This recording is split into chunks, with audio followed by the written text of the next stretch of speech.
Is 99.1 property ownership now illegal in Singapore? With a recent High Court case making headlines, homeowners and investors are now wondering if ABSD clawbacks are coming their way. Let's break it down in simple terms. So here's what's sparking the panic. A news article recently quoted a High Court ruling that said decoupling could be illegal if done solely to avoid taxes. Naturally, this set off alarm bells for owners who recently bought property under a 99.1 split, with the intention to decouple in the future and buy another property without ABSD. This practice isn't new. In fact, 99.1 ownership has been widely used for years, and there's no official guidelines from IRAS calling it illegal. Until now, no one's really been penalized just for using this structure. So the big question is, has something changed, or are we all overreacting? Let's look at the context of this case.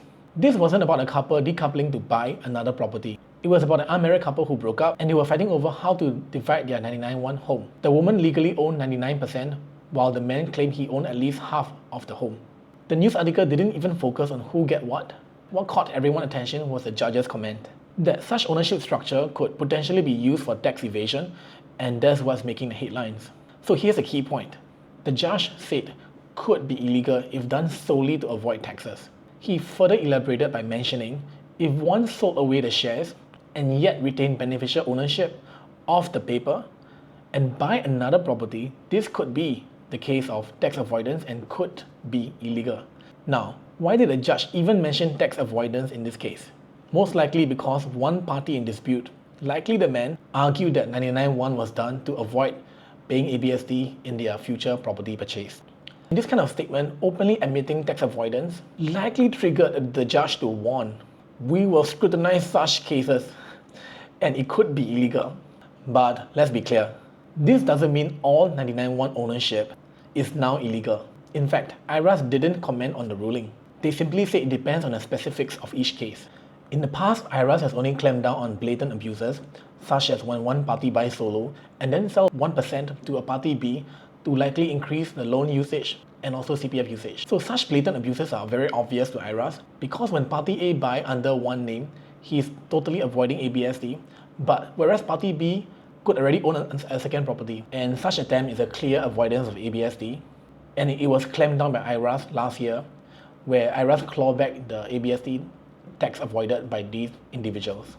And here is where it gets tricky. If someone owns just 1% of home and sell that 1% away to decouple, and yet blatantly claim to own that property, then IRAS might say, you never really gave it up even though you sold that 1%. And IRAS could call that you're still retaining a beneficial ownership, and this could lead to penalties. But if it is a genuine transaction, money changes hands, titles are transferred, and ownership really transfers, then that is still allowed under the current rulings. So the real issue here is intent and structure. Are you doing this purely to avoid tax? Or are you really transferring ownership? We have to remember, by the current ruling, Singaporeans are allowed to own one property each without paying ABSD. That right hasn't changed. But how you exercise that right now matters more than ever. Bottom line is 99.1 is not banned. Decoupling to buy another property is not banned.